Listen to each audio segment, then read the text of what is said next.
So another thing, we will we're gonna go ahead and start that pod. We're gonna start the podcast, and then we'll have like 10 minutes, 15 minutes to go over just like some random shit that we did recently together, and then we'll just call you as is, and then we'll just start like just the podcast. Yeah, that's cool. We'll just kind of just assume that we're talking about fleshlights or some shit. All right. It's kind of like that stupid stuff. That is our sponsor today. All right. So we are live right now. Yeah. And then we're gonna start recording the podcast once everything is on. But you can also bring up on the link. Where can I get the link? Okay, here. And then you should be able to see there's a chat, I'm assuming. So if people do tune in, there's a chat window that we can see. So that would be where I would be getting questions if someone's going to ask a question or anything like that. Also, we're going to share it all over Facebook and whatnot. So. Okay, I don't even see the chat window on my end. Oh, it does. You can hide it or unhide it or whatever. Okay. It's been like a minute since I used Skype. Yeah, it was for me too. I think I used it like once, like 3 years ago. Getting the video sex. Oh, there we go. Okay, cool. I got it. Yeah, I'm just gonna share it out. Yeah, no problem. And again, we're gonna start this in kind of a hot second here. Once we kind of hang up with you, we'll run the intro and we'll do everything like that, and then we'll start recording.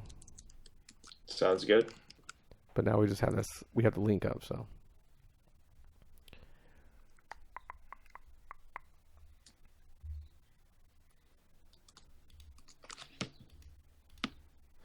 All right, Mark. I'll call you back here next 15-ish minutes. Okay. Yeah, that's cool. Sounds good.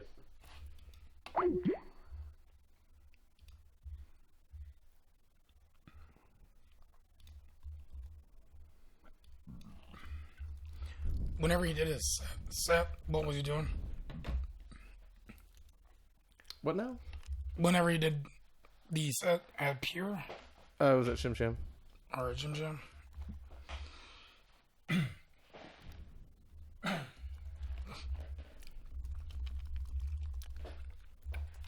Kind of like just house and break beat. Kind of like it's weird. It's weird to explain. It reminded me of roller skating, but like a new age roller skating too. So, all right, I'm gonna share this. Are you gonna tweet it really quick?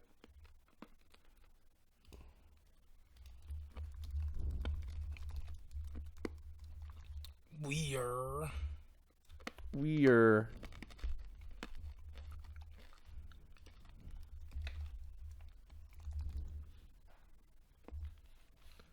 Alright, we'll start it here in a little bit for anyone that is here now. We are just getting some last minute stuff, tweets out. Is anybody watching? Yeah, we have a couple people. What? Mm-hmm. What up, fam? This is about to get lit. Oh, yeah.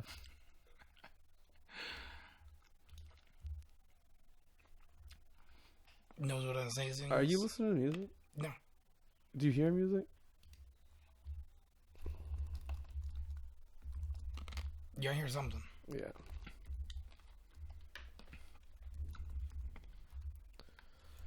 Boop.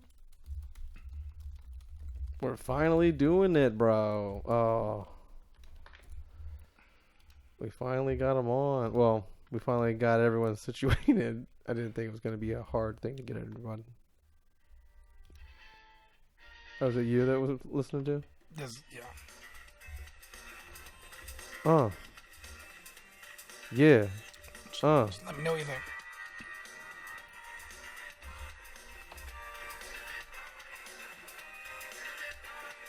You know we're on, right? What up? Yeah. We're going to start the show. Alright, okay. Retweet your shit.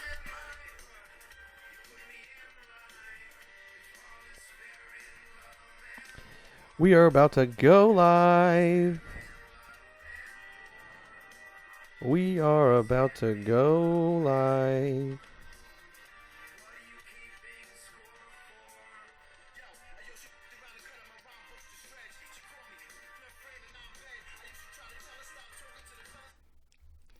We're gonna talk about this. We're going to talk about that. Yup. Big pun coming back on the low. All right. Let's get serious. This is serious. All right, yo. Let's cue up the old track here. All right, y'all ready for this? We'll turn Audacity on this time. Ron, please do. All right, here we go. Wow.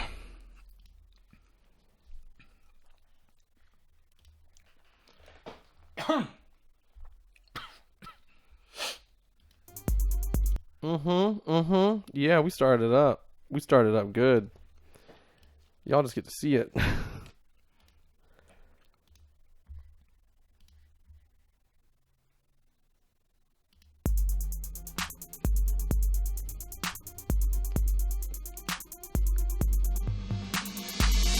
What is up, everybody? Welcome back to the new old school podcast. This is your boy Lurk City, aka Dave. I'm also joined with my cohorts in crime, Jonathan Peters, also JP Hype, also __ I am John Nathan. You just threw out my government. Yeah. Like it was Shit. nothing. No one knows your middle initial though, so we're Yeah. good. I'll let your boy. Social security number is. Everybody grab a pen right now. All right. Welcome back. Yeah, well, welcome. This is an interesting one today. Today is the number 15. We've been doing this one for about 3-4 months now. This podcast for about 3-4 months now, huh? Sounds right. And today is also a special day because we have another guest. We finally arranged everything. The stars aligned, planets aligned, the asteroid belt separated. Moses went through, and now here we are. Did he part the Red Sea? No, he parted the meteorites. Oh, okay, got it. Yeah. So we have Lux Groove on the podcast today from the Dirtybird players. This Ain't Bristol and a couple other crews out there. Well, we don't have any digital claps, so No, yeah. So I'm glad he finally was able to. I'm glad you were finally Link up. able. He was Yeah, finally we're able. both. We're all able to. We're all on the same page. Yeah. Other than that, it's been pretty cool. We had some things go on this week. Dion got in a car accident this week. Yeah. Her first one. Luckily, she's doing well. Oh yeah, she's fine. The van, Not so much. the Bonnaroo van is kind of maybe toast. So we'll see about that. What is it? The base. See, we call it the base wagon, but this is because the car before I had was an actual wagon, like a station wagon. So we call that the base wagon, and then the name just kind of went with it. But it's the base van. But it's she crashed it pretty good. Thank you, base God. Yeah, she's okay, so that's cool. But other than that, yeah. So that was interesting for her. Her first car accident. She was a little shooken up by that. Early morning situations. They're not good. I don't like them. Your day's all put in the shitter immediately. Yeah. Then after that, you got to worry about people being assholes and taking their American duties. Yeah. The last thing the dude said to the cop was like, well, my neck hurts kind of like right now, but, it could just be just whatever. And so, like, instantly I'm like, motherfucker. It's like first thing in the morning for me. It's like way too early. It's 8 a.m. and stuff, and I'm like, this is really what you're doing right now with your time. But, yeah, so no, she was fine, though. But on the lighter side of things, right? Yeah. She worked from home. They worked out. She's doing well. Mm-hmm. It could always be worse. It could always have been worse, yeah. Yada, yada, yada. That's what I try to make her realize, because she's worried about the financial aspect of the whole situation, and I'm like, yeah, that's whatever. It's going to happen. Yeah. I'm like, everything just gets put on your plate, and just you got to just keep, it's the game. The game is made to kind of keep effing you anyway. So, Well, now that you're joining us, whether you're on iTunes, Stitcher, YouTube, Facebook, you should follow us. follow us, And then you should rate us. rate us, thumbs up this video, thumbs up everything, like, Review us. review it. Unless you are going to be mean about it, don't worry about it. Just move about your day. You don't got to troll us, No, friends. but everything else I'm alright with. And What else did we do this week? we We did- also went to a concert. Yeah, you almost skipped Together. right over that. No, I was gonna. You're gonna wait for Mark and bring it up with Mark? Well, I wanted to plug everything. Then we're gonna plug everything with Lux. Sure. Okay, go about. But I think you want to talk. I'm not sure if he's a big fan. Who, him? Right. Maybe he is, maybe he's not. We're gonna have to ask him. Yeah, maybe we should. Nah. We'll just. I wanted to say we'll bring it up. The weird part about that show was just the age of the people around us for most of the night. All right. So if nobody understands what's going on, as I would assume you are not in tune, we went to a show down in St. Augustine Amphitheater. The Deftones. Your boy Chino. Yes. Your boy Chino was rocking blonde hair, by the way. Yeah, it was he was very 2001. He had like a little jacket situation on, kind of like he kind of reminded me of the Shove It video, And which they played. all right, so that's exactly my third time seeing them. I just enjoy their music. Yeah, no, it was good. The only thing, they kind of surprised me. They played everything like really slow, like everything. They ended up doing the breakdowns a little, like a notch with the tempo. Yeah, it was down tempoed and maybe even heavier, but definitely kind of slower, to where it was kind of odd. There was a good build up for a few of the breakdowns overall, but they did slow it down a bit. Mm-hmm. And I think that has to do with maybe their new record. Him standing behind the microphone with a guitar, Yeah, maybe. chilling out, versus like jumping around the stage like a maniac. I mean, overall, it was. Don't get me wrong, it was still a great show. Yeah, he had to warm up the first two tracks, Mm-hmm. I think, and then after that it was. And it was raining. AOKO. It was raining. We were in the under the amphitheater situation. Lightning. Every 45-year-old dude that ever listened to the Deftones was at the show. People listening from the very beginning were at the show. Oh my God! Yes. Is what it was. Like we were Okay, we weren't far. We were pretty close at some point. We were only about 4 people from the front row Right. in the pit area, and we were literally standing next to someone older than my dad. I thought he was with his daughter. No, he was with his wife, Right. who was about 50 years old. I swear. Oh, it was insane. Well, he was I holding kept on bumping to it. her. I kept smashing into him because For the dear pit. life. Yeah, the pit would just right behind move us. me, and just it was hilarious. And I started to feel really bad, but he was into it. He was totally into it. It was strange. And then I asked you at the show. I was like, was it always like this? And we were just those young dudes in the pit that were like, oh, this is cool. And all the older people were just older people. We just didn't grasp how old they really were. Yeah. I'm gonna say yes. We just weren't really paying attention. That's the way it goes. I mean, overall, any show you've ever been to, You've always seen those older dudes in the pit that were just like, ugh, aggroed. And those were all the people there the other day. at one point in my life, I wondered if I was gonna be that old guy at a concert. And you are now the old guy at the concert. Not necessarily. No, like we both talked on the way home. We could still get it in. We know how to dance Yeah, we get in there. sometimes. We can mingle. We may take a breather afterwards, grab a beer. Mm-hmm. Mm-hmm. It was a good show. It was. It's a great.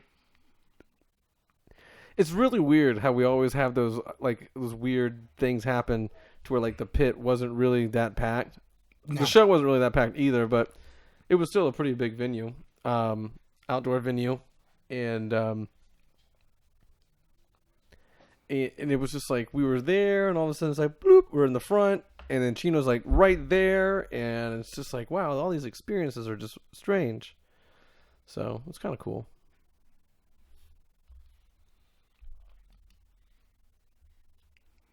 You know what I mean? Did you have a track that he didn't play? How did you feel about the overall set list? Sex Tape. I really thought I had read on some of their set lists they had Sex Tape on there, and that's one of my favorite ones off of that Diamond Eyes album. However, they played the Butcher song, so fuck it. Although they slowed it down, so it was like, you know what I mean? I'm used to it at a certain tempo, and it was like a full. Opened up with Rocket Skates. The whole thing is Little fucking dope. Guns Razors nice. Yeah. Now there were some tracks though, like I don't know that I was over. We were getting a beer, and then he put on Knife Party, and I was like, yeah. Go get your knife. Go get your knife. Yeah, it was a dope concert.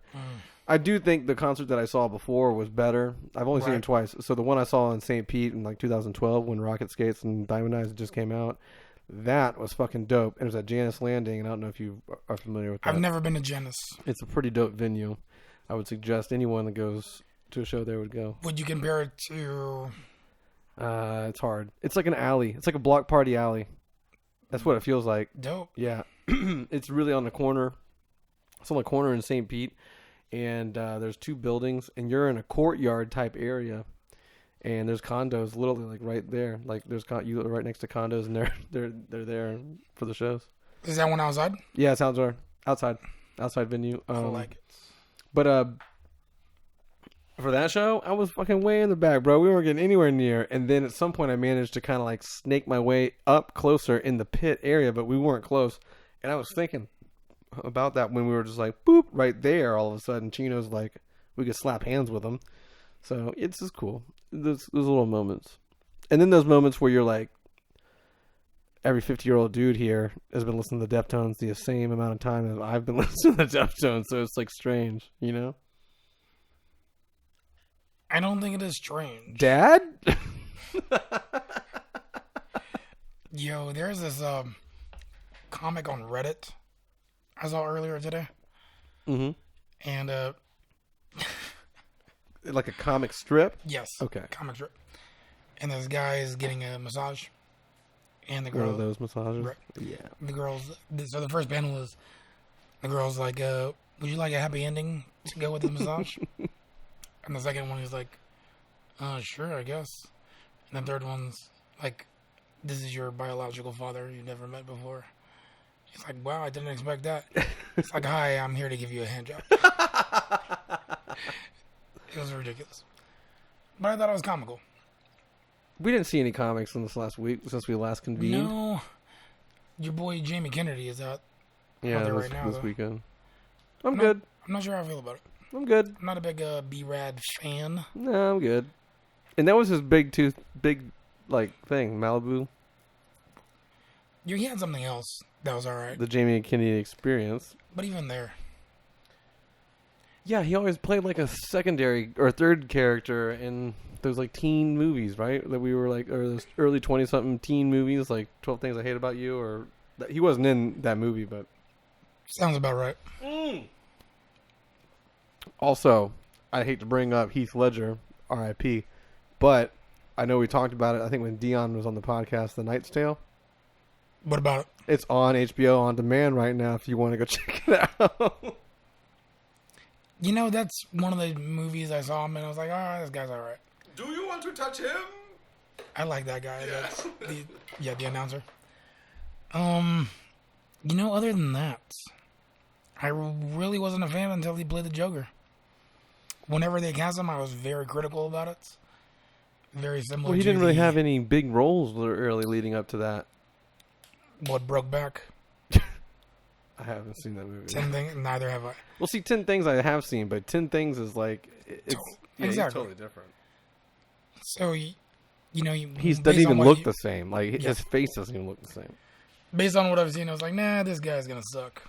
And then he was the best. The Batman.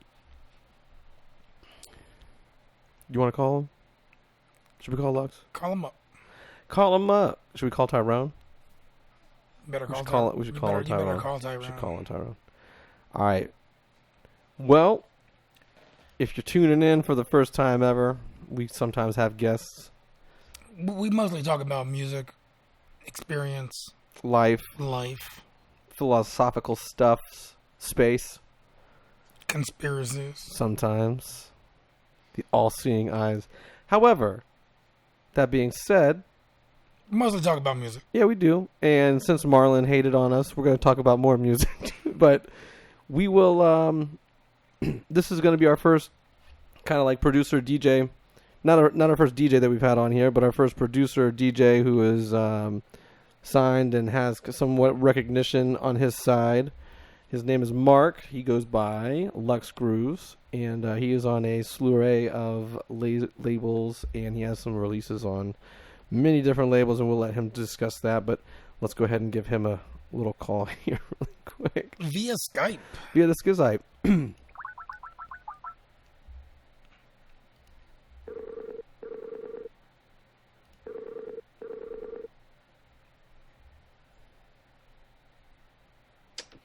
Yo, What's going on, Marc? What What's up, up, Lux? How are you today? I'm doing good. Doing good. How you guys doing? I'm doing great, man. So kind of we were just kind of basically introducing you to everybody. Your real name is Marc, but you go by the pseudonym Lux Grooves. Just kind of give everyone a quick little breakdown of who you are and how you came about to where you are right now. I kind of got into it when I was like a teenager.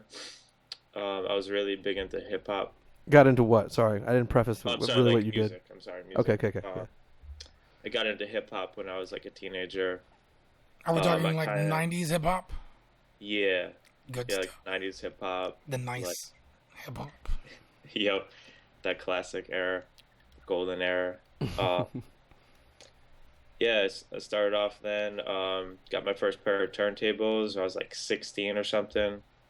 Started scratching, teaching myself how to do that. I started entering DJ battles, DJing with bands. Did that for a couple of years, and like I always like thinking ahead, like because I get bored real quick with like the music, and I always wanted to do something different, like to the next level. So I kind of got introduced more into electronic music and like the whole house music and like bassy stuff. And yeah, I kind of just jumped into that scene and started producing.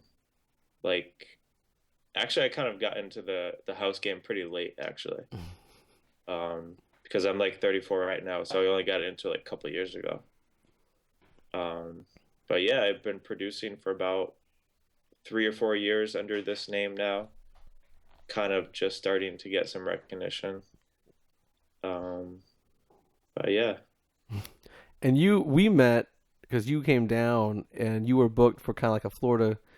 You were here for a couple of days doing some gigs, and then one way or another you showed up at one of our weekly nights that we do kind of here at the beach. And I don't know if you know, you're one of like the first artists that they did ever on that particular night. Like, Oh, really? yeah. So they normally don't have like an artist come in. It's usually just like our local dudes handle it.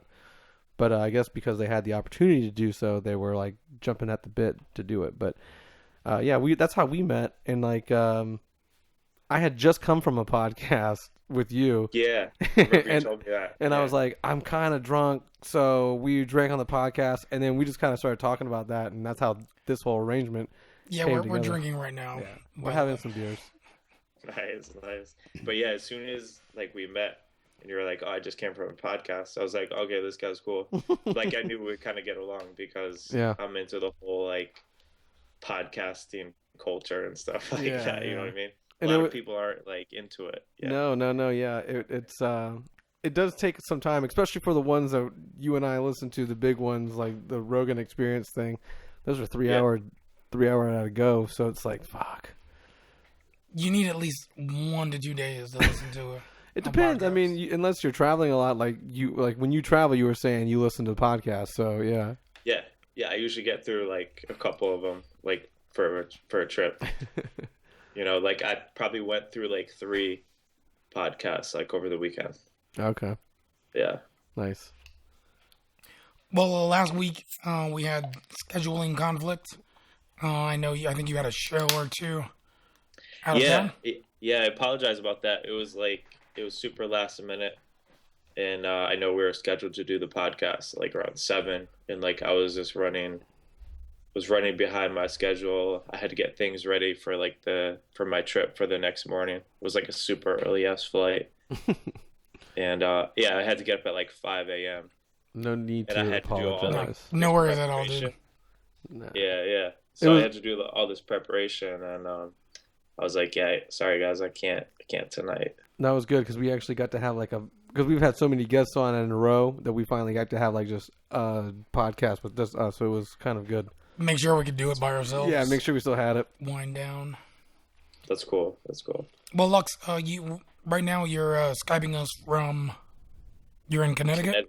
Yes, sir. Nice. In Connecticut. With you traveling around a lot, I was always curious. You've been doing it for a little while, and there's always going to be a different music scene in different areas.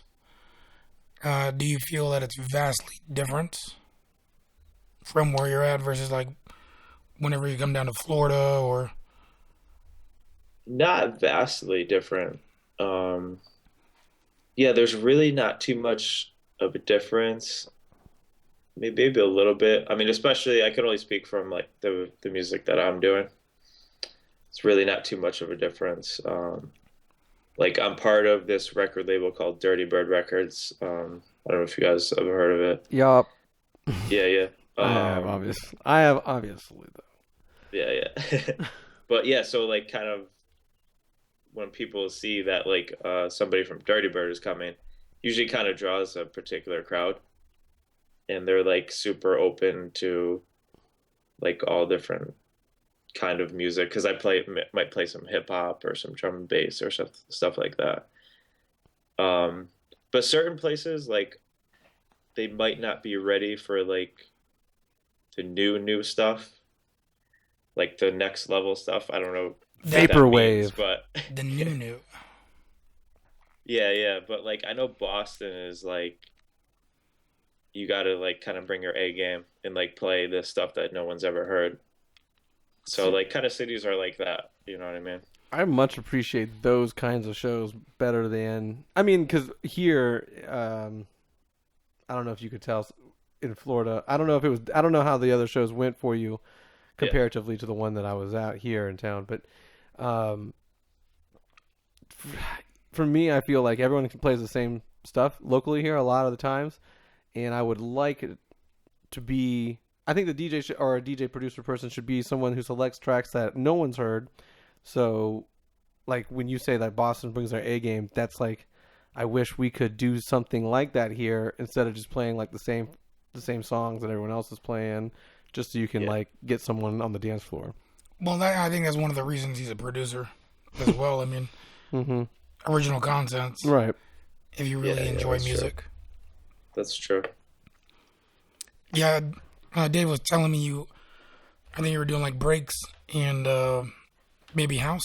Yeah, he was whenever you were down here. He was asking me how your stuff was, and I was like, it's kind of it's house, but it's also like breaks. And I was telling him it's like I think we talked about it at the Shim Sham when you were here. It's kind of like a roller rink type music, kind of like mixed with new age stuff. Yeah. Yeah, definitely. It's a little breaky, definitely breaky, because that comes from like all my days like in hip hop. I kind of try to bring over that kind of style in with the new stuff, like really hip hop, like drum and bass again. Just kind of all those styles in my past kind of morphed into one style right now. What would you say, like, how would you say your style of producing? Because I've watched your like 4-year-old video of producing your like your first that little video. Yeah. I would say like what's changed about your production in the last like 3-4 years from that? Probably, I think it's just been more dedication. So like literally like setting a time like days where it's like, all right, I'm gonna block away like 4 to 5 hours and I'm gonna get like something done. Like the deeper and deeper I get into it, the more and more I kind of have to dedicate myself more. I mean, not have to, like, I mean, I love to do it, Mm-hmm. but other than that, I mean, nothing else has really changed in like the way I work. Do you enjoy doing the tutorials? Did we talk? I think we briefly talked about that while you were here. I don't know if I saw it before or after you left. Yeah, yeah. I only did one, but like I'm definitely gonna start doing more of them. Maybe like on a weekly basis. Maybe do like some kind of like tips and tutorials, like that kind of stuff. Like kind of just breaking down the tracks Yeah. that I'm making. It was super Yeah. interesting, and it's always super interesting when someone does that too, because you also get, like, as a producer myself, sometimes when I'm doing a track or when I'm working in Ableton or whatever, whatever someone works in, whatever other program, uh, to me sometimes things just happen too easily, and then as an artist myself, I like condemn myself and go like, it can't be that easy. So then it like is a mind game with myself. It But is. then, watching your earliest works on YouTube, I'm like, okay, well, yeah, duh. Everyone does some stuff like the same way, and I think looking at how someone produces a track or how someone does workflow in general, it's very Yeah. interesting. Yeah. No, definitely, because I have this conversation with a lot of producers, and it's always the same thing. It's like everyone thinks there's like some magic trick to it that nobody else knows. You know what I mean? That Yeah. this producer might have, like he's doing it. But like really it's everyone just doing the same shit. Like I think half of it is like luck. Yeah. Like that you might stumble upon the right sound you want to use, so I don't know, it's weird, man. Yeah. Yeah. So let's kind of like rewind because, like you said earlier, you're 34 and we're of the same age as well. And that was one of the Yeah. things that was pretty cool when we first met because I had no idea, obviously, that you'd be your age. And then it was kind of like, oh shit. And then we kind of talked about kind of how it's the same situation. We were both DJs before doing separate things in general. And then kind of electronic music kind of took over. And then we started producing at a much later age too. So Yeah. one of the ongoing weird things about the podcast that we seem to have is every guest kind of has their own like passion, like make your passion your paycheck kind of mindset type of situation. So like, how did you start getting into production, and was it like an overwhelming was it overwhelming at the age that you started to get into it, thinking that like, oh, I'm this old, it will never happen, this, that, the other. Just, because there's a lot of people out there that may want to start and they just think that they're at a certain point They're in life too where old or yeah, something. yeah, yeah. Yeah, no, that like never crossed my mind where I was like, all right, I'm too old to do this. Part of me wishes like maybe I started like 10 years ago, but then like I don't want to think like that. Like I was at a completely different point in my life at that time. Yeah, it wouldn't have been as serious, or you wouldn't have taken it as seriously. Yeah, exactly, exactly. So the age thing like never crossed my mind really. So I mean, it doesn't matter what age you are, you know, just do it. Did you like I don't care. I'll still be doing this when I'm like 50. when you So, started out? Was it just for the LOL? Like you just wanted to do it for you, or were you at a position where you're like, okay, well, I'm a DJ. This is the next progression for me is to start making my own tracks and then pursuing like music that way, or was it just like you got stumbled upon and then um, next thing you know now I'm doing this and now I'm touring more, and how did that come about? it was all fun, really. It was just kind of me messing around, like just me making music for myself. I wasn't like really trying to make it, I guess. Hmm. Like when I first started, I just wanted to like I was always a fan of music. I wanted to be more than just a listener. I wanted to like contribute to the music that I loved. So just started like messing around, really. Not like being like, I'm gonna be this big famous DJ someday. It was like, no, Yeah. I was just making music for myself or like for my friends. Now, growing up on hip hop, what were your, I mean, it's kind of generic, but main influences or favorites? That's a tough question. DJ wise, like the first time I ever heard scratching, which was like kind of my first passion, is DJ Jazzy Jeff and the Fresh Prince. So like those two guys alone, like that pretty much started it. Like when I heard Jazzy Jeff, it like kind of blew my mind. I was like, what is this? What is this scratching? I didn't even know what scratching was. I was like, what the fuck is he doing? You know, but it sounds crazy. Fucking yeah. Dude, yeah. Like I had no idea how it worked. Like I didn't even know like how it was done or anything like that. To this day, some of that stuff is still mind blowing to me. Even though I DJ and I can grasp it in the head, like, you know, but I also can't do it, and I don't spend. I spend zero time on trying to do turntablism, which I regret every day. But there's some really good. When I watch it, it's just like fuck. I know how to do it. Why can't I do it just like that? You know what I mean? There's so many good like turntablists. I put zero effort into it, and like I said, I regret it. But it's just one of those things. It's like my plate is already so full. It's just like See, like I kind of got that whole like thing out of the way when I first started, like the hours of practicing and like being like a super like scratch nerd. Did you have support? Like when you got your first turntables, what age were you? Or and what kind of turntables were they? Oh yeah, true. We got I was 16, and they were new Marc XL 400 belt drive turntables. Now, did you graduate from those? No, he still uses those. He brought those down to Shim Sham the other night. It was dope. Yeah, I'm still playing with them to this day. Yeah. No, I graduated with those like a couple of years after. I guess I got like a pair of 1200s. Yeah. And like once I got the 1200s, I was like, all right, I'm serious now. Yeah. No, I have a record player, and I have a 1200, and it's even though like it's not for some audiophiles, you know, it's a workhorse. And Absolutely, I'm really glad they're gonna re-release them. Yeah, I heard about that. Crazy. Yeah, those things are definitely workhorses. Like I beat the fuck out of those things. Like I literally dropped one of them down the stairs, and like one corner is bent, and like the thing still works, like no problem. Yeah, I think I looked up my serial number or something. It's like from 84 or something. It's almost as old as me. Yeah. It's crazy. Yeah. I don't play on turntables anymore though. I mean, I would, but it's just like it's not doable. Like because most clubs they just have CDJs. Well, it's not very economical. No, it's not economical.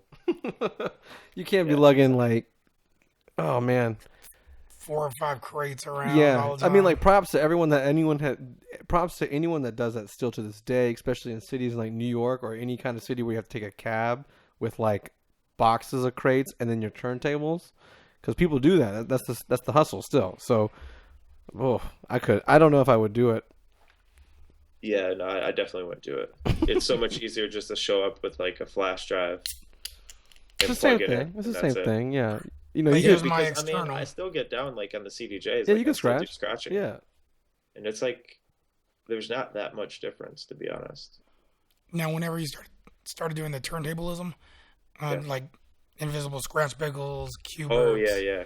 Like those guys. D Styles, DJ Disc, 8-Track, so many. Shadow was one of my favorite producers. Yeah. He just came out with a new album, by the way. If you haven't heard it, check it out. I have. I heard that song he did with like Killer Mike and LP. Oh yeah, this is it. Like he's a big Run the Jewels fan. Run the Jewels. That's it. Yeah. I'm a big DJ Shadow fan. Like he was. Speaking of influences, he was one of them. Midnight in a Perfect World. That song. Oh, what was the first album? Introducing. Yeah. Dude. Classic album. I only know DJ Clue. Clue. No, I'm kidding. Illuminati. No, that's all. I didn't get into. I grew up at the beach and I was a white kid, so I listened to Scribble. And hey, I grew up in like the whitest town in the suburbs in Connecticut. But you're up north. It's up north. You can get exposed to so much more still. That is true. Kind of, but not. I don't know. You can go into the city. You can go into the city. You have to be looking for it. True. That's the thing, or at least back then. I mean, I was looking for it on the I was watching BET and MTV like religiously. Yeah, You're not gonna see a lot of that on there anyways. No, yeah. I mean, I think one of the biggest main stream turntablists, maybe Mixmaster Mike whenever he was with the Beasties at that period. Yeah, they did that Then quick they did thing. That live video. The Executioners. The Executioners, the Allies. Yeah. Yep. Yeah. Executioners. They they got like a resurgence with like that Linkin Park shit for a little bit. Yeah. I almost forgot about that. How could you? Yeah. I actually That's a got to good see the track. Executioners live actually in New York. It was a really cool show. I think I want to say it was the Executioners, but it was something maybe at an identity festival in Tampa when I lived there. There's like 5 DJs though on turntables, like 1200 and shit. Yeah, it was crazy. It's like they played like kind of as like a band, like would, but just using turntables as an instrument. Do you speaking of like New York, do you go to New York at all? Did you growing up? I mean, because you're not from Connecticut. You moved there, right, at a certain age? No, I'm actually from Connecticut, and I moved around quite a bit the last couple of years. Okay. And ended up back in Connecticut. So.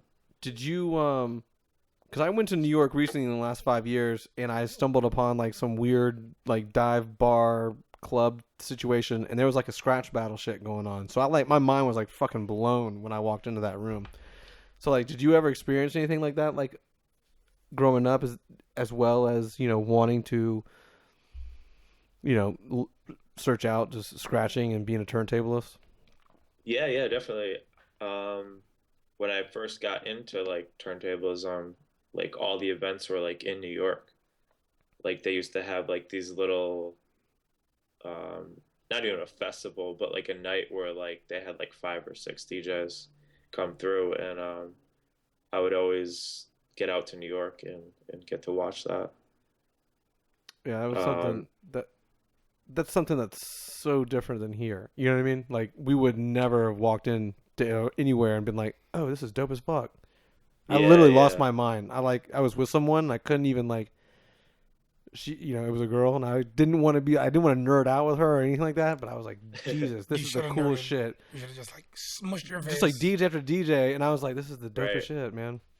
Yeah, man. Like I remember one specific event. It was called Table Turns, like 4th anniversary. It was way back in the day. Do you guys know A-Track?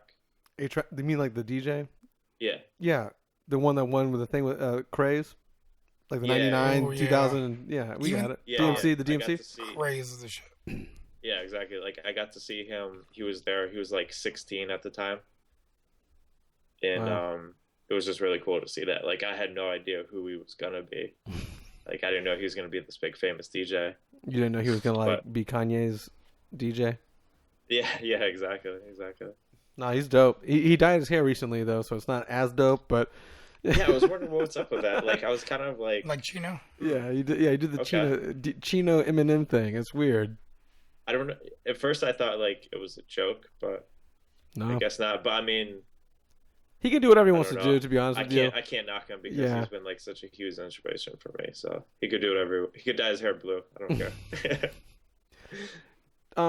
As like a DJ, just like when you were starting out, like at 16, did you have like support from like your family as being like a DJ, or was that something you decided to do later on and you just because I think you still have a regular job just like everyone else at this table has a regular job, but we also are doing extracurricular shit to do like passion wise. But did you like have support at a young age being a DJ? Because at that time it wasn't really like a thing, Yeah, I mean, I think everyone was like they were supportive, but I mean, at that time, like I don't think I was trying to take it seriously growing up. So like everyone around me was like, everyone knew me as like the DJ guy. And everyone was super supportive, but like I said, I wasn't really taking it that serious back then. Mm-hmm. Were they asking you to do weddings?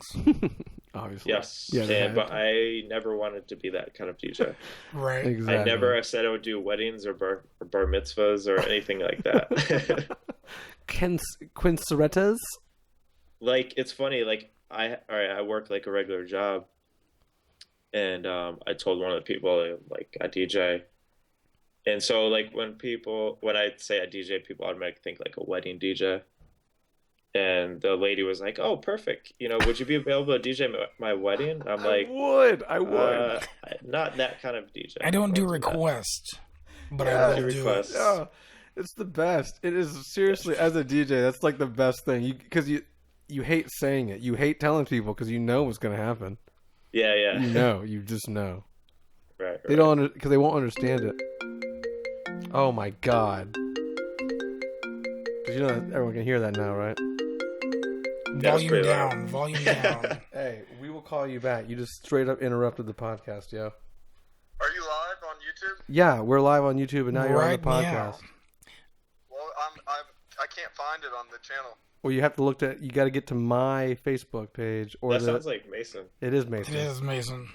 Mason, what's up? It's He can't hear you. I He met can't. in He can't hear you. He can't Okay, hear you. But okay. Mark is saying, mess "What's up? everything We met in Jacksonville." Hell yeah, we're all together again. This is a nice little reunion. I invited Mason to sit in on this podcast, but he was a dickhead, and he was already sailing to downtown without me. Yeah, I had to do a little soul searching today. All right. Well, hey, look up the link, and then we got to get back to this. Okay, bye. All right, bye. Mason Masters, everybody. Mason Masters, our first initial guest ever. Hop in, guess. Yeah, yeah. Where were we at? What were we talking about? Hell if I know. Yeah. I was gonna ask the Lux question, but oh yeah. We just came back from a concert Tuesday. Mm-hmm. We went to go see the Deftones. Oh, nice. You ever So get see- into other genres or what? Yeah, dude, definitely. I listen to a lot of rock. Well, not a lot, but I mean, Well, how about this? listen to rock. What are you listening to right now? Oh God. The new Justin Bieber album. I don't mean to put you on the spot. Yeah, but of course, Justin Bieber album. It's hella well produced, though, dog. anything on Mad Decent. Yeah, yeah. Justin Bieber album on repeat, definitely. No, I'm just joking. Well, if you can't think of anything that you're listening to right now, like Yeah. what are some of your favorites? See, it's weird. Like, I'm kind of all over the place. Like, I'm always digging for like new music that I've never even heard of. Vaporwave. Yeah, I don't know what that is. I've never heard of Really? Vaporwave. It's like the newest craze. I don't really know exactly what it is, but it's kind of like Think of like VHS beta music. That's the best way to describe it. Like 8-bit Yeah, video. kind of like that. game Like tracks? if you were like the intro music to like VHS and beta tapes. We all can remember that. We're all the age to remember that. Have you ever heard of a teamwork? What? No. Lux? No, All never right. heard of it. It's his producer, but he uses nothing but 8-bit video games. Oh yeah. Was that a dog walking around? Yeah, my dog.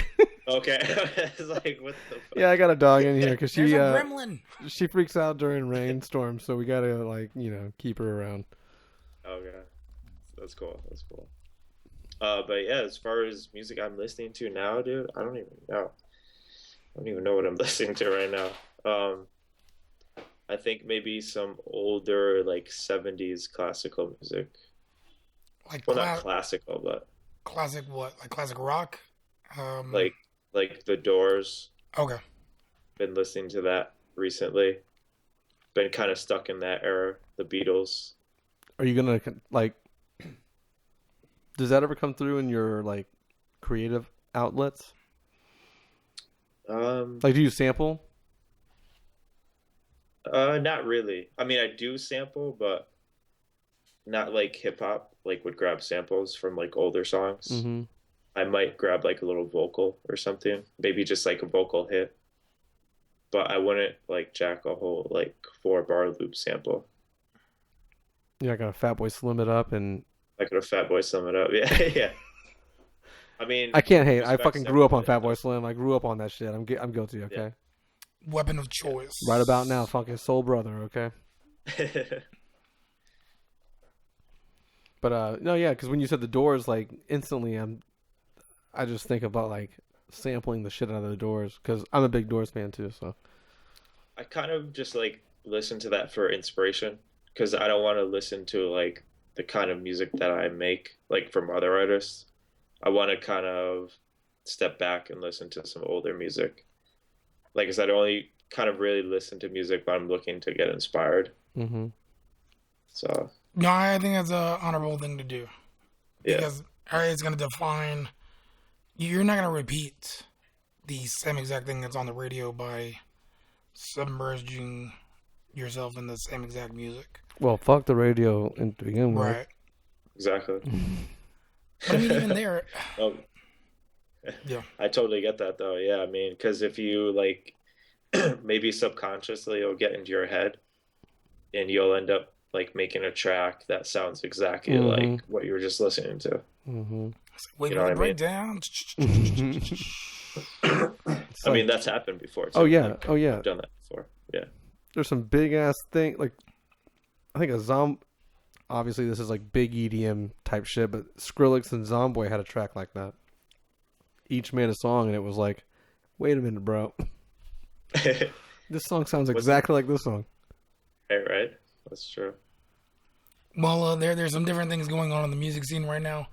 Over the last 24 to 48 hours, I guess the Prophets of Rage website is up. Mm-hmm. So, you a big Rage Against the Machine fan? Not really.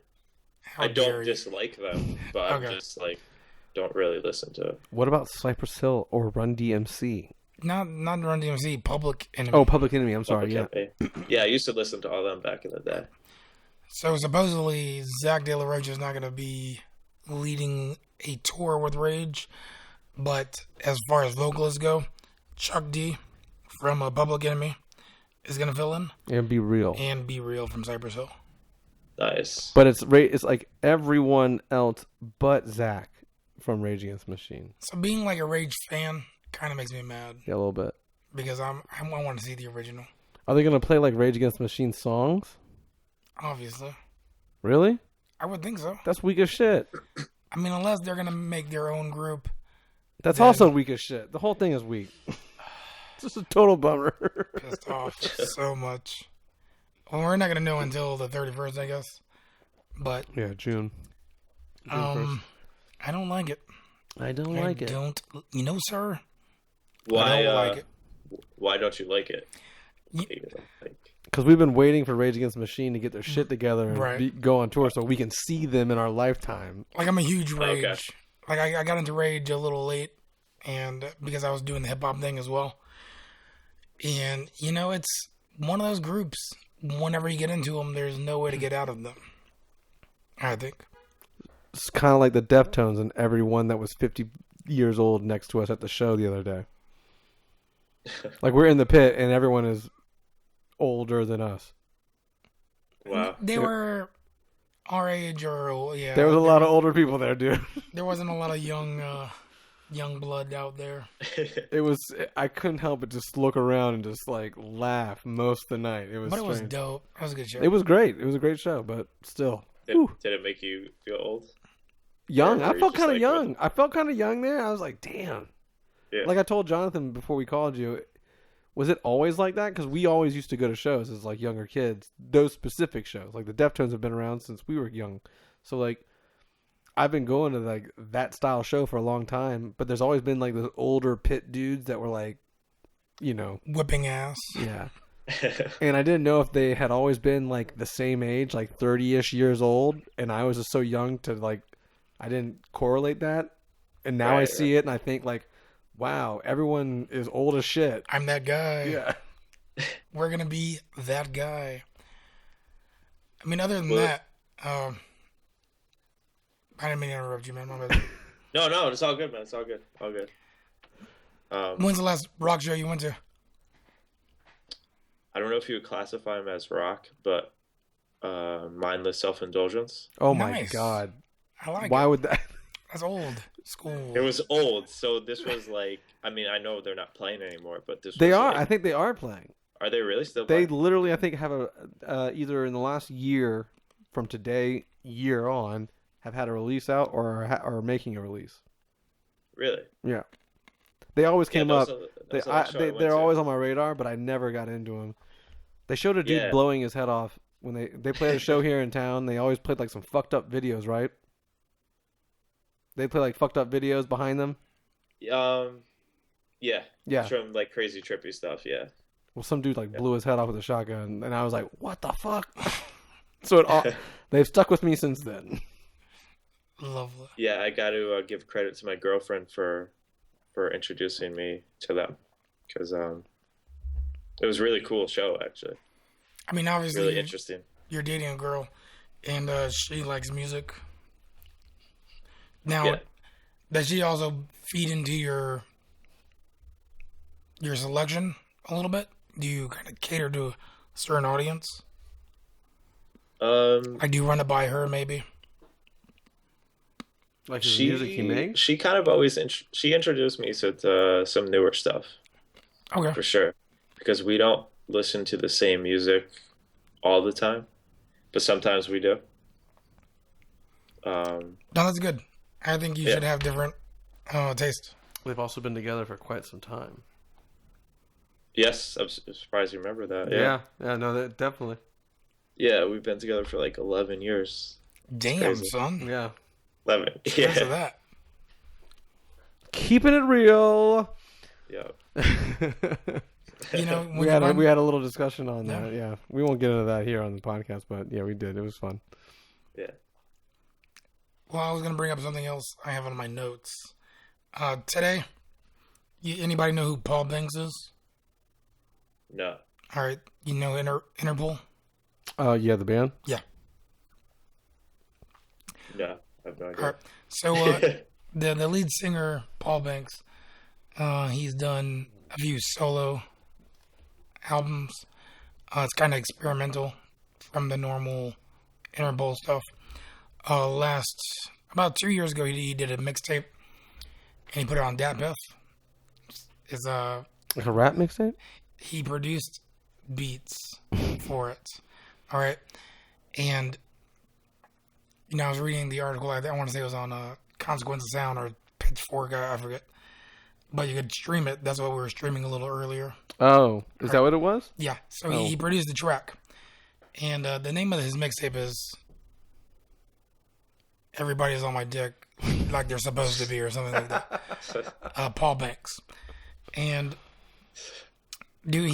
so the whole thing about the mixtape and the new song that's out is him and RZA are gonna put an album together. Oh wow! So the name of the album right now, or the tentative group, is Banks and Steels, which is Bobby Steels, you know, whatever. And the track has Ghostface Killer on it, but if you go back and listen to his mixtape, the production's pretty good. Like LPs on one of the tracks. We're talking like 2012, 2013, and this white blonde guy he's like, "Yo, I like hip hop." It's weird, beats. Yeah, and the fact that the dude is from Interpol, like they're like an indie dance band, more so indie, very but not indie dance. Yeah. alt rock. Yeah, you know, I like some of their songs. I like Interpol. I like he did his Rosemary. Well, after Heaven with you in hell. Okay. Yeah, you know they had like the puppet. They had the puppet fucking video. I know what you're talking. The car accident. Yeah, I fucking. Right. I know what you're talking about, but he did this. His solo joint was like one of the reasons I really got into him with the production. Julian Plenty, I think it is. The song? No, that's his. He's not trying to rap, right? No. Okay. As long as he's not trying to rap, I don't care. But the production is good. Riz is on the track. Ghostface is on the track. I think it's kind of hot. What kind of hot hip hop are you listening to up there, Mark? Kind of hip hop? Like right new now? Hot hip hop. New hip hop? Yeah. Maybe some A$AP Rocky. I like some of his stuff. I like A$AP a lot. Are you familiar with Chance? Yeah. Have you heard the new Chance? I haven't, but I've seen the big banner on iTunes. It's like that's the same thing. It's the same thing. Yeah. I gotta check it out. Dude, I'm it's listening to also this rapper from New York. It's called Shot Hef. Nobody knows about him. At least I don't think anybody does. about to check it out now, my friend. Yeah, Shot Hef. Shaw. Shahef. I will put Really that good. in my list. List of the shit to check out. Ooh, trying to remember some names here. Now, Can't remember while any you're of the thinking song about names. this, a lot of your stuff, for everybody listening, Lux's stuff is on SoundCloud. Mm-hmm. Yeah, SoundCloud.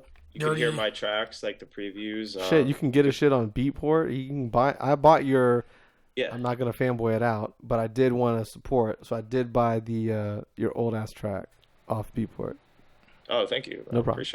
Appreciate that.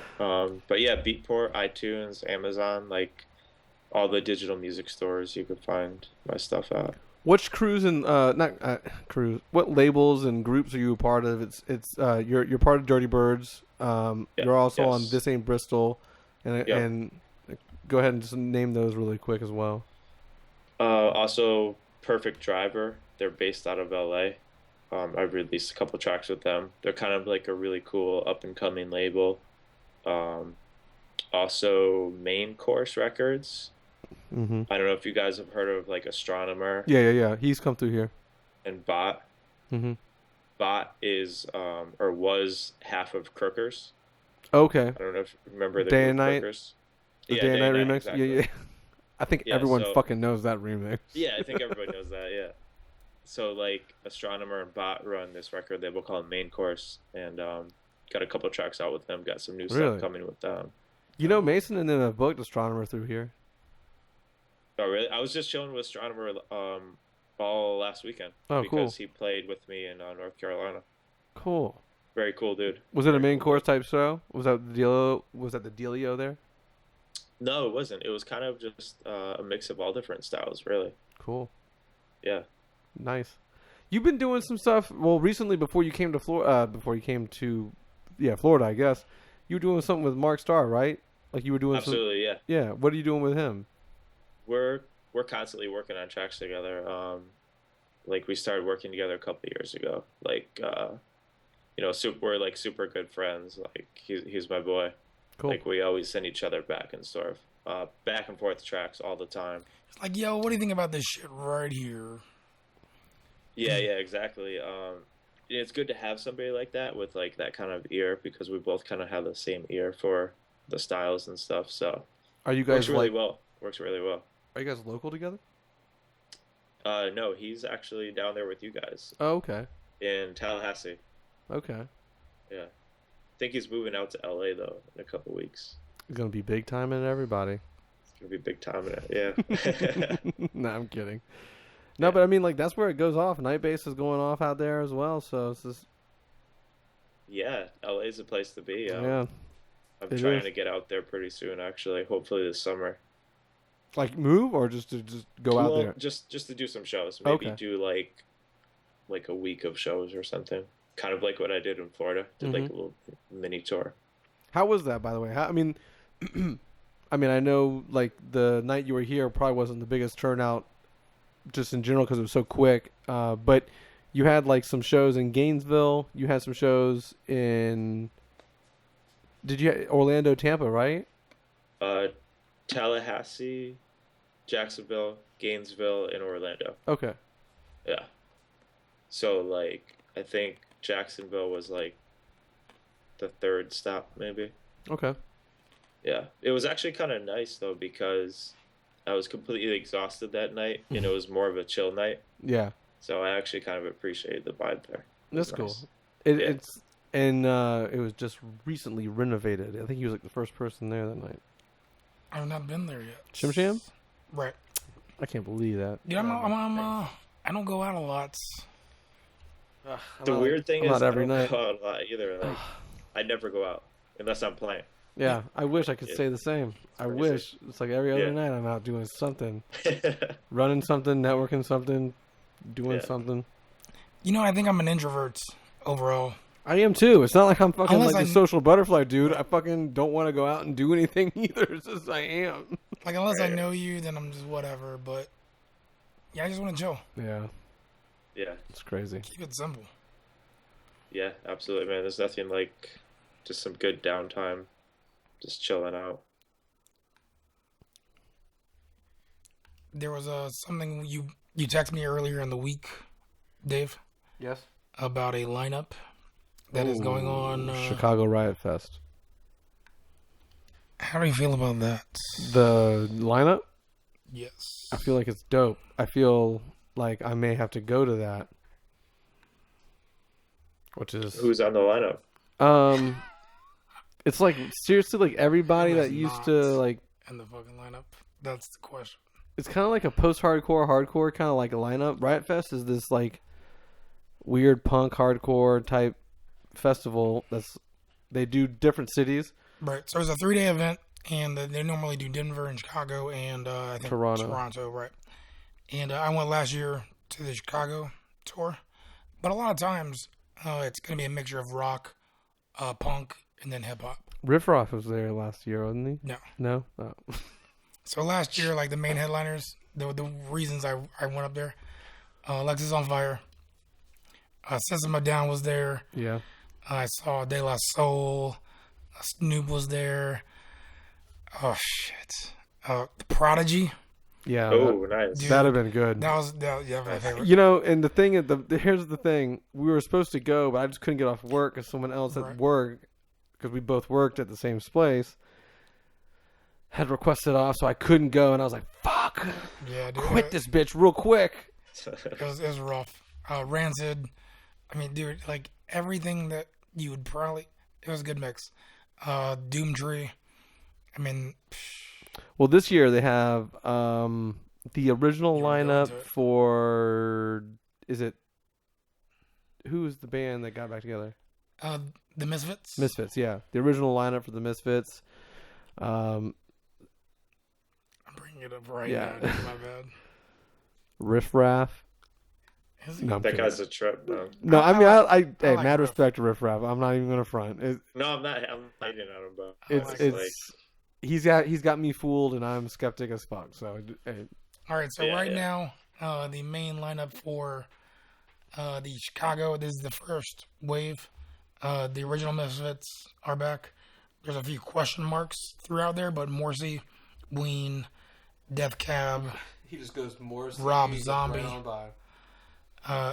No, Morrissey's dope. my boy, brand new, the group. Rob Zombie's also performing like a certain album or something. Yeah, he's doing a White Zombies Astro Creep. Mm-hmm. But Nas is gonna be there. Deftones are gonna be there. Yo, Puya's gonna be there. Did you see that? Under Oath, Yeah. Death Grips. Did you not see that shit though? Did not. Glashaw's gonna be there. Puya's gonna be there. The Jizza, We're gonna go see Wu-Tang Clan here shortly, though, Mark. Joey Badass, oh, nice. They're Nice. coming to town. Method Man, and Redman. That is all. See, that's dope too, right there. I want to see the Blackout in full. Definitely. God damn it. That's good. There's too much music out there, Mark. It's dirty. There is, man. There's too much, and there's not enough sometimes fucking it's time. a little overwhelming on like how much music is out there. Especially like, cause you start liking, you know what I mean? Like, okay, I find it. I like so many types of music, but I also have to listen to so much music that I would DJ, because I want to give you the next shit. I want you to hear it from me first, kind of situation. So I focus on listening to all that like electronic music so much that sometimes I don't listen to Slipknot, you know. Absolutely. But I fucking love Slipknot sometimes. You have to. You have to. It's always gonna be based on mood. You know, currently right now I'm listening to some Dave Bazan. Drake views. Yeah, you getting back into it? No, I was saying you're listening to it. No, I checked it out the first week. I'm alright with it, but I'm not. I'm not good. I'm not big. I'm not a big fan. I can't Drake. even. Yeah, the new one from Drake. Okay. Yeah, I'm not. I don't know. I'm not really a big fan of them either. Yeah, it's kind of weird. I like the beats, but I could do without him. I'm more of an instrumental person. Right, Like, I as a love hip-hop- instrumental hip hop beats. Yeah, as a hip hop dude, and do you produce hip hop at all? I used to. I don't anymore though. Don't have time. Well, you know, Yeah, like I mean- sampling is a different story, dude. Yeah. That is a completely different story. It is. And then if you're gonna release anything, of course you got to worry about like copyrights and the whole nine there. But like, there's so many roads to go down in music. You kind of like have to kind of pick one and kind of run with it. Yeah. So to say, like I as much as I love hip hop, like I would never go back to making it. Just like I just love listening to it. Well, what happens when Lux becomes as big as like Bauer or RL Grime or those kind of dudes, and then all of a sudden there people are hitting you up and like, I need some instrumentals, dog. That's a different story, I think. I don't know about that. Like if ASAP hits up Lux and is like, yo, we gotta do a track, dog. Yeah, right. I mean that's a goal of mine at some point. Like, I don't produce hip hop really that much at all, to be honest with you, but it'd behoove me to have like a established rapper to do a song with an established rapper, regardless of what style it would be. No, that's true. Like, I mean, definitely down the road. I mean, who knows? You know, maybe I would really like to make like some kind of experimental, kind of abstract, like kind of hip hop beats. Maybe down the road. Maybe if I eventually one day want to do an album or something. You know, I would like to kind of dig into that. Absolutely. Yeah. So I wouldn't write it off completely. It's just one of those things. I think it'd be dope. Yeah. Yeah, definitely. Yeah. Yeah. Somewhat of some kind of validation, personal validation or something. Well, you gotta get out of your comfort. I think like if I did do it, like I would be doing it for myself, like because I have to get it out of me. Yeah. Like that. I mean, you produce, like, you know how it is. Like sometimes you're like, this isn't what I really want to make, but like I kind of like just have to make it right now. Well, I have to get it out. I feel like I owe so much to hip hop that I would fucking want to do that. I mean, like I do. I grew up on it, and not a lot of people know that, but I grew up on it more so before like alternative music. So, you know, DJing. I've always wanted to be a DJ, which is a weird thing to say out loud, but like I've always wanted to since I was watching fucking BET and fucking like Jazzy Jeff and shit. I always wanted to be. I just didn't know how to be. So like now it's like I feel like if I did get a foothold somewhere, I would want to always throw it back. I don't know. Absolutely. I don't know. Good old homage. Yeah. Well, do you have anything up and coming? Like major plans besides maybe doing the LA stuff? I mean, I have a couple shows in the works, but like nothing's 100%. Like I think I'm gonna be going to Dallas, Texas recently or upcoming, maybe next month. It's like 95% like confirmed. It's like just waiting for a couple final details on it. But as far as releases, like I have a couple tracks coming out. Like I said, I have a couple tracks coming out on Main Course with a friend of mine. His name is Ghosty. He's out in LA. So I got a couple tracks with him, track with Marc Starr, a couple of my original tracks coming out. So just, you know, check out my SoundCloud page because that's where I post like everything that's coming out. And we'll link everything, and we'll link everything to our YouTube. We'll link everything on our website and in our iTunes description, so you can check that out as well. So everything will be in there. And otherwise, you can catch them on Twitter at Lux Groove. Mm-hmm. LUX. Twitter, Instagram, all Lux Groove, Facebook, all that stuff. Although I hate Facebook at the moment. It fucking sucks. It is. It's hard. It's a hard fucking thing to do, man. A love-hate relationship. Because, like, especially if you have an artist page and you post it, like, not everyone sees it. No, your reach is like... Yeah, exactly. It's like I post something, it's like 3 people reached. You're like I have like 1,000 people. Yeah, like I have 1,000 people on my page. How's it 3 people saw that? Right. Oh my god, it's one of those things I can't stand. Yeah, and you have to put like $5 just so that's what a lot of people don't understand as far as like artists or just people that are marketing themselves online. Like they don't understand that to post something, like you have to spend $5 so someone can see that fucking post. Well, not It's even that. ridiculous. You have to do it very. It's almost saturation. You know, so I don't want to come across as spam on my friends' pages, but you know, we're gonna share this. We're gonna Oh, totally, man. We're gonna Totally. relink I understand that. you know. Yeah, definitely. But I mean, it's like you said, it's a necessity. It's vengeful though. It's the name of the beast. Yeah, exactly. Yeah, that's the thing with like promoting yourself, you know, it's like It's you hard. don't want it to come across as spam, but it's like how else you gonna get it out there? Yeah. You know? Dude, at some point I said, fuck it. My Facebook is fucked at this point. Yeah. Everyone's already been invited a million times. I post the same shit. I don't post anything like personal really that much anymore. You know what I mean? Yeah. Facebook is literally like my outlet for like my Lurk City shit or any kind of shows that Your I'm marketing. doing.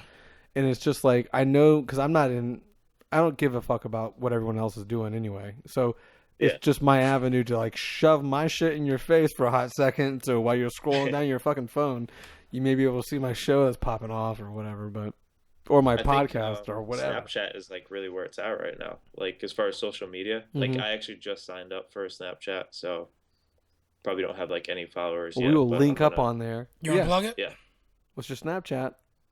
that's a good question. See, I just did it yesterday. Understand. There's a name and Yeah. there's your display name.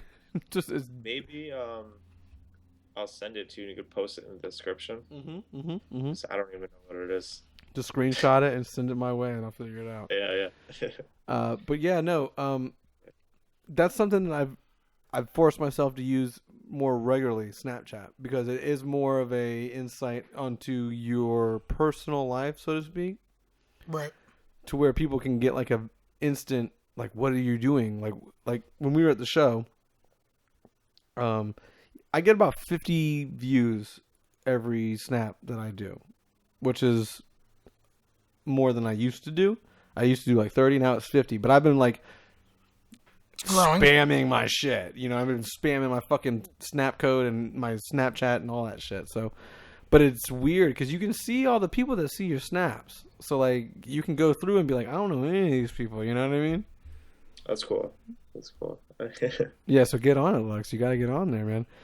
Like anything, like if you were doing like anything related like musically, as far as like, oh, I'm, you know, production or DJing or anything, even daily life shit.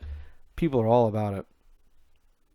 Yeah, like that's something that I've been wanting to do, or I'm gonna start doing, is like kind of showing everyone like the behind the scenes stuff, like the traveling, like that, just the whole adventure of like, you know, doing a show. Yeah. You know what I mean? Because like I think people would want to see that.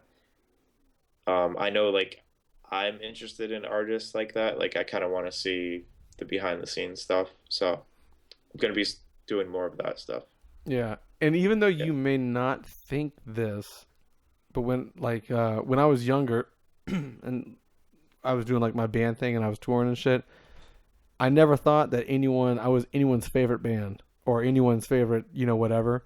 So like when you sign up for these like social media things, so you may be someone's favorite fucking, you know, producer out there right now, and that person would be like, oh fucking yeah, I get to look at like you eating fucking French toast or some shit. You know what I mean?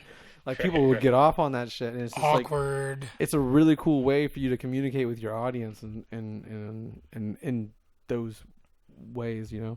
Well, everything's becoming more personal. Absolutely. Yeah. But you hit it on the head. I think at least you're on there now. Absolutely, man. We will get you out there. We'll get you one follower, All right. maybe. That sounds good to me. Hopefully we'll get you one follower. So, what else makes up Marc other than Lux, obviously? Because now you're out here doing, you know, Marc's doing his regular job. He's also trying to hustle his passion. Yeah. And obviously your ideal situation would be just to make enough money to do just music, or would you always want to do work and just music side? I mean, ideally it would be music, but I kind of want to have my hands in a couple different things in music. Like I'm kind of already starting to, but it's just not enough financially. Like I do audio mastering on the side as well. Um, if I could kind of get that going a little bit more and then do the DJ thing, I'd be 100% satisfied with that. So that's kind of my goal. I think it'll eventually get there. Like it's just like a slow process, but I'm like working my way up the road. Right. Yeah. Like especially this last year, things have been really picking up like a lot lately. That's good. And it's definitely a good feeling to see that. It's always but good. I could definitely foresee like in the future of like, all right, like I work like a regular 9 to 5 job and I take a lot of time off, as I was telling you about when we met. And eventually it's going to get to the point where it's like, all right, you can't take any more days off. Right. And you know what I mean? And it's like, I'm going to be at that crossroad where it's like, all right, I'm either just going to have to just go for it, like musically, and just see what happens. I think one of the things that I've realized as I gotten older is, and this comes the reason I asked if you get support when you were younger, being a DJ and like trying to do music. I was supported when I was in a band. When I was in a band, my family like supported me in doing music. When I was DJing and I wanted to be a DJ, which was shortly after being in a band, they really weren't supportive of that particular outlet. So like, I never thought that I could be a DJ and as a career unless you were like a super fucking huge DJ.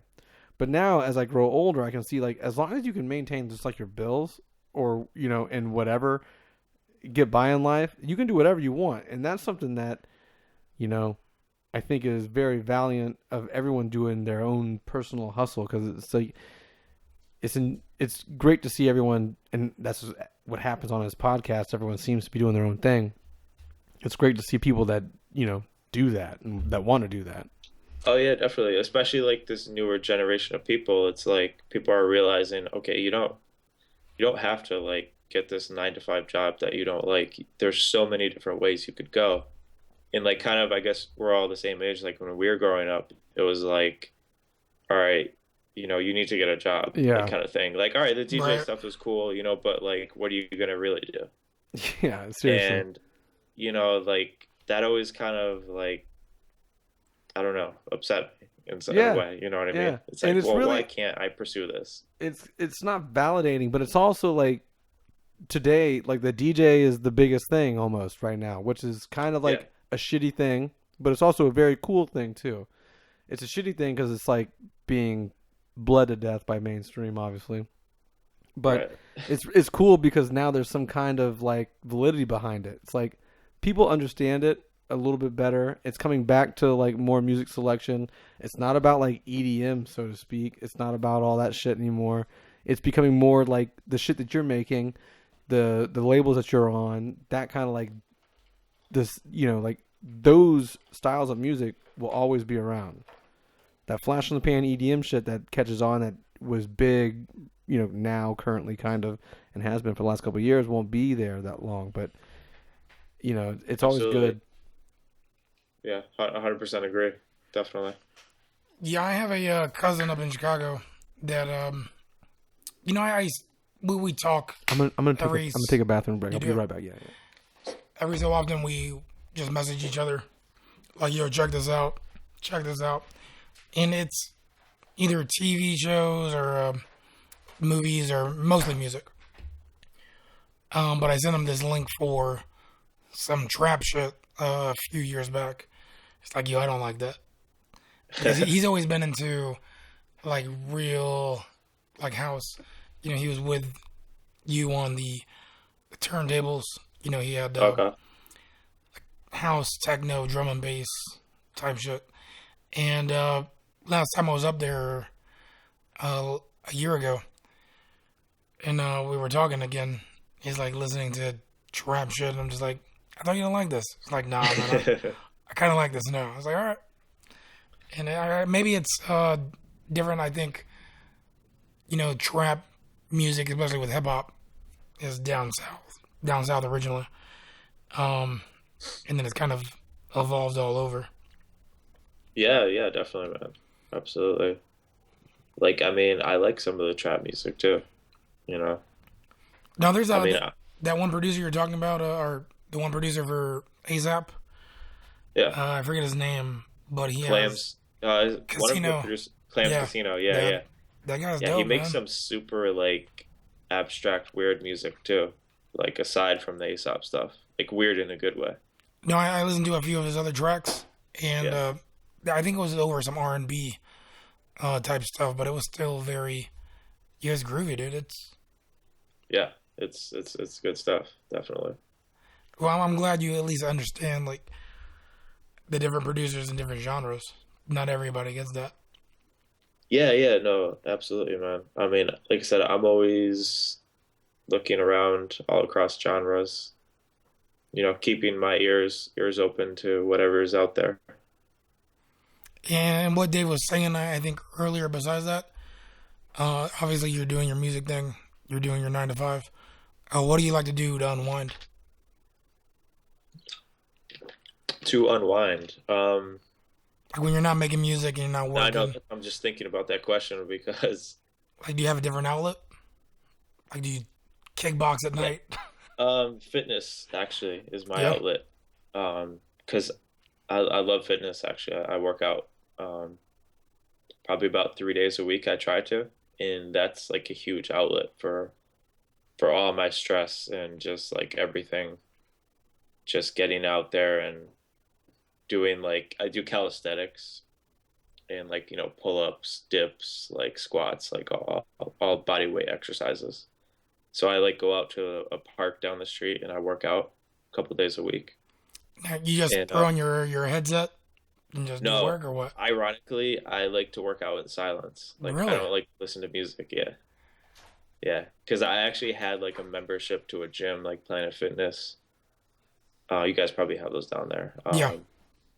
And like the music's so loud and there's so many people, and like exercising is really personal for me, and I just like kind of like to be by myself and my own thoughts, no music or anything like that, just like outside, like working out. You know what? Whenever I work out, because I go normally 3 times a week as well, dude, I have to have music. I bleed everybody else out, Most people do, yeah. and then I'm just in the Yeah. zone, and I'm mixing it up. That's cool. Like But yeah, Dave. that's definitely like my outlet, just to kind of release all the stress. He does the old calisthenics, working Calisthenics? out. Yeah, Me? And stuff. yeah. Mark, Oh, yeah. Oh, you do? Yeah. that's his Yeah, outlet we're when he's not talking making about, music and then doing the 9 to 5. Right. You do, all right. So that's what y'all were talking about when I was, okay. Making sure. Yeah. Your boy Um, just got into it a little bit. Me? Yeah, the whole exercising. Oh. Dude, I just recently got into it? Right. Oh. Yeah, no, Oh, you I got knew into it, too? yeah, no, I knew that was coming up in the podcast at some point. I haven't run since the last podcast, so that's a big bummer, but I do want to get back into it, that's for sure. I just suck at it, to be honest with you. I hate running and I hate doing like physical work at this particular point because I'm already like grossly overweight. But Oh, you're not that bad, man. for my body structure, like we got into it last podcast, I'm supposed to be like 170 or 165 or whatever. And I'm like 210. I just don't look like it. Right. Yeah, so, but no, I get into I get in and out of like workout modes through my Yeah. life. You know what I mean? Like when I was like in my mid 20s, I was fucking like at the gym all the time, just fucking crunching it. Really? Yeah, and I was eating right, taking all like these weird supplements and shit. Yeah. It was a weird time in my life, weird time. And then It's- I just stopped, and then just kind of like your pecs turn into not pecs, you know? It's weird because I never worked out in my entire life, like up until 5 years ago. Really? Yeah, I started working out, and I'm like kind of like in the best shape that I've ever been. Mhm.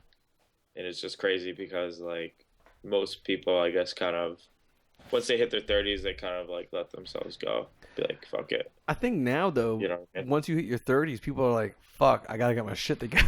yeah, I think we're I at. think that's what it was like for me. Yeah. Like I was like, oh shit, I think that's the can't. difference with our age group. Our age group is Yeah. like 30 is where you're like, fuck, I gotta get my shit together.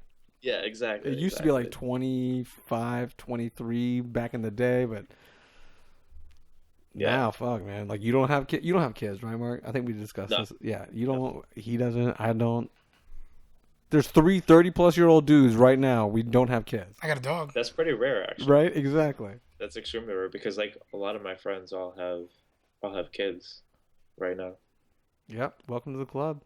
Yeah, I mean, I definitely will, but I'm not not. right I'm now. in zero rush. I don't feel like I'm my dad.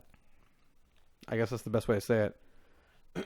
I don't feel like my dad, so like I don't feel like I have a kid. I can't fathom having a kid.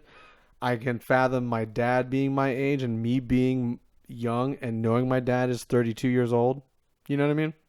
Because at that point I was 9, so I knew my dad was 32 or I was 10. So No, it's crazy, dude. to think about that, that's crazy.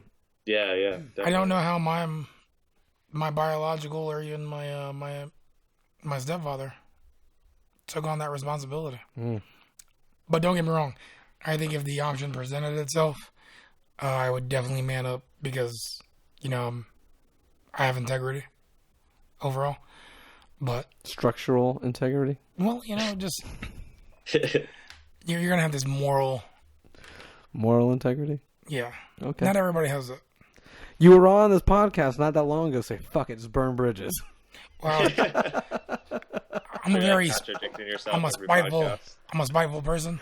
That shit was Now- like I listened to that part of the podcast again, and I was like, that was one of the best times on the podcast. So the reference was, everybody's gotten fucked up in a relationship once or twice. Like growing up, you're older. I think this was like the first real relationship I donated everything toward, and it didn't work It out. backfired. Oh well, things happen, but I'm spiteful. All right. You're spiteful. Yes. So he just said, So I fuck said, it, you should burn bridges. burn bridges if you're not gonna cross them again. Like destruction. It was a good one. It was a highlight. But I mean, that I feel it makes sense. Yeah, it Because- does in a literal sense, but it also you could also just not even worry about it. Right. Yeah. Well, I'm not. I'm saying it in the sense that I'm not gonna look back. That I know I'm going out fucking guns blazing, and I don't give a fuck. Right? I've grown. But still, I'm gonna chuck a grenade back there. but still, I want to get a little something across. Yeah. It seems like it takes a lot of energy to throw that grenade back there, rather than like what he said, like just Just fuck press it. on the gas. Hey man, I can go. Yeah. I go both ways. I can Right. go back. I can throw the grenade, or I Pop a can keep wheelie? it in my pocket. I can keep it in my pocket, but I can throw that fucking grenade too. Buzz, you turn real quick. Hey, my solution was, I told you, you put a bomb on the leg of the bridge, and at any time you can go back and blow that motherfucker off. You have a detonator. You're just good to go. Right. That was Like, my I'm input. gonna save this ammo for later, and we're gonna fire it. Well, we're coming to that 90-ish minute mark. I know we don't like to go over it, and we don't like to. Well, I don't want to take his time up. I know. I mean, you may have things to do. I know I got to work tomorrow. Yeah. No, I mean it's all good, man. Whatever you guys want to do. I mean, I could keep going. I could stop. Whatever you guys want to do. I mean, we would definitely. I Yeah. would like to have you back on again for sure. Whenever we get the opportunity to do so again. Yeah, I agree. Now, before we do this, I know you had some announcements coming up. They're already online, I believe. Oh. Yeah. Oh, yeah. Okay, yeah. Yeah, Scratch some old- that. yeah, We're some not old ending the school shit. podcast. I have to actually ask you a couple of other questions. So, yeah. yeah. go- All right, go Mark. ahead. So, speaking of shows coming up, I want to ask you this preface. Oh, he's talking about the Justin Bieber dealio. I am going to be DJing a Justin Bieber after party. So, there's that. Really? Like that's seriously gonna happen? Yeah, dog. So, get at me. Me and Justin Bieber's official tour DJ are going to DJ Okay. together. That's what I got going on down here. And then, no, That actually is pretty. I think it's pretty cool. It'll be exciting for me to do so. But Who's his tour DJ? Tay James. Okay. Yeah. So you and I both don't know who he is. I have no idea who he is. Exactly. It's just. I didn't even know he had a DJ. Don't they all have DJs? There's a DJ in every. I don't know, right? That's true. But hey, that's awesome, man. I mean, it is what it is. Gonna be cool. It is what it is. I'm just gonna go with it. So That's big. I'm also gonna open up for DJ Icy. Oh, I saw that. Yeah. So That's gonna be nice. That's cool. That's something that's so weird because I used to go to the club as like a younger, like 18-year-old kid, you know? Dude, I saw him at Club 5. Yeah, that shit. Like over 10 years ago. Yeah. I mean, he's legendary in the area for sure. I don't know what his reach is outside of Florida. I know he's decently huge though. Oh, I've heard of him. Yeah. So I mean, like he's back in the day, like late 90s. Like yeah. techno. Breaks. Total breaks. Yeah. Yeah, definitely, man. Definitely. So the other show that I got coming to town that I'm actually bringing and I'm a part of. Do you it's a turntablist. Are you familiar with Dank Sinatra? Yeah. Oh, so Yeah, absolutely. Yeah, we're bringing Dan up from Orlando. We're going to do a show with him in July, and it's going to be free. The Hourglass Pub. We're going to bring him in, and me and my boy Mandarino Kyle gonna kind of host him, and it's going to be a dope show. But he's like a legit new school turntablist. Yeah, he's dope. Well, he's also the DJ for Arab. Arab. He's like the tour DJ for Arab music. So that's crazy that he's got a tour DJ because like he's almost a DJ himself. Well, he does that NPC thing so fucking much. Yeah. But them together is dope because he's scratching and then Arab's doing that NPC shit. So that's gonna be nice. Yeah. Well, that's not what's going on in the show, but that does happen. Yeah, Arab's not gonna be there. Yeah. So, but Dank probably say that. Yeah, should be hot. Yeah, it's gonna be good. Other than that, that's cool that you knew him because I think Dan's done some like online competitions as far as like submitted his videos, and he's got like tens of thousands of views on some of his videos as far as his uploads, like turntable videos. So views. It's all on CDJ though. It's not on turntable. From the 6. Really? Yeah. So some of his shit, he has a bunch of like different effects, like additions onto his like setup. So it's pretty cool. It's pretty cool shit. But he comes from like turntable type, old school type shit. He's just younger. So there's that. There is that. I'll be at Myth this weekend. Boom, boom, boom. You're doing the Fact Sunday nights? Yeah, I'll be there with Mason and everyone, Vlad, everyone. We're all throwing down. I don't know if I'm like the guest of honor or that's the situation. They had me on top, but I don't know if that means I'm on the shit or I'm just there. I think I'm just there. Don't let your ego. Yeah, I think I'm just there. I think I'm just there. You're the guest of honor. I'm not the guest of honor. I would like a bowl of yellow M&Ms, please. Well, Mark, I appreciate you coming on the show today, and I'm glad we finally got it to go down. Totally, man. Yeah. Sorry about the scheduling conflicts that we've been having, but it's not all your fault. It was great being on here. It's not all your fault. Jonathan had some part in that. Yes. Yeah. We were good to go. Me and you were good We're to good. go. You know what I'm saying? Yep. Someone else wasn't one a couple times, but yeah, I had to do something. I had to do some grown up shit. Hey, you know what? Graduating is for the birds. Right.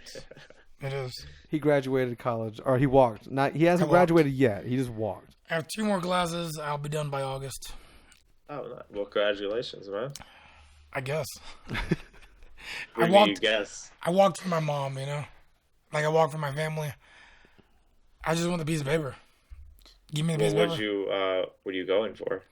Like, what are you majoring in? It's a converged communications degree. So it's a communications degree, but it kind of it has a focus in media production. Podcasting. He went for podcasting. And went to 4 years of college for podcasting. This was the experiment. This was his his thesis, and we just kept going. Failing terrible. No, it was with a focus in media production, and luckily I've learned a lot. I actually did a short film for one of my my final projects, where we did the marketing, we did the posters, we did the trailers, and then we did a 20-minute film where we cut out about 15 minutes originally out of it, so it was about 35 minutes overall. It ended up being 20.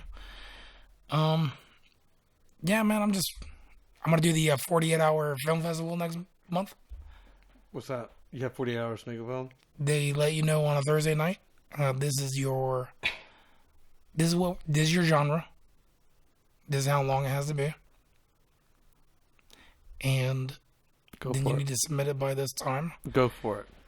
Yeah, man, go for it. We'll figure it out. I don't like acting. I'd rather do the cinematography and all that shit. Mark, I'll send you the short movie that he's talking You about. will never. Okay. I'll love to check it out, man. 20 minutes of your life, you're never gonna get back. Just a disclaimer. I've watched it twice. I think Zach's watched it a couple times, maybe. So I had to bring up Zach in the podcast because he's an ongoing character. Oh yeah. Shoebows. All right, Mark. Lux Groove. You can check him out on SoundCloud, Beatport, fucking anywhere. You can look him on Apple Music. Twitter. I think you're there. Twitter. He's on Facebook, Instagram. Instagram. We're gonna link all that in the description here in the video and in the iTunes link. You can rate this podcast, Subscribe to it, and and then go review follow it. Lux for sure. Lux, make sure you send us your Snapchat. Yes. Yes, as soon as I forgot what it is. Yeah. No. I'll Just send it to you. screenshot me that. Just screenshot me that and send it either Facebook or Skype or however you want to do it, and then I'll post it. Cool, man. Yeah, thank you again, guys, so much. Now we'll have you on again. Yeah. It was good to Yeah, meet you. I dude, wish I love was to do it out. again. I wish I was out that evening. You invited me out after the podcast. And I was like, I got shit to do. I think I did mention it because I was like, oh yeah, Mason wants me to go pick up this guy, so I'm gonna go hang out with this guy. And then Mason was so hungover, he was glad I was there because he was hungover. He seemed pretty hungover, for sure. Yeah. Dude, he goes, I'm so glad you were there because I was fucking so hungover. And I was like, bro, I was just fucking. We started talking and we started vibing, and like I was already drunk, so it was all good. Shout out to Mason Masters. All right, but yeah, hey, no, I was glad to meet you, Mark. That was a great night. Yeah, absolutely, man. All your shit's great. I've checked it all out. Don't worry. Thank you. I'm Appreciate glad. that. I'm glad for, like I said, it's good to see someone in a similar situation that I'm in doing well. So Oh yeah, and by the way, like obviously, I'm like I need to do my research. I'm gonna check this shit out real quick, and I did. I started following you on your SoundCloud. I think today actually, Oh, while I cool. was listening, and a few other things, but I'm feeling it. Word. Thank you, man. everyone should go check out Lux Groove. LuxGrove.